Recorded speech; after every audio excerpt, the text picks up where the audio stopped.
K izdelovanju portfolija listovnika me je povabila Petra, ki je vodja Večgeneracijskega centra na Ljudski univerzi Žalec.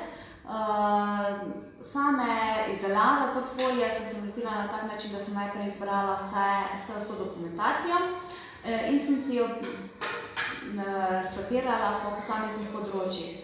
Pri meni sama imam področje, najprej sem naredila celoten opis vseh področij, nato pa sem razdelila izobraževanja, priporočila, glede na to, da tudi vodim širilsko delavnico, sem tudi ta potrdila vsa vložila v svojo portfolio.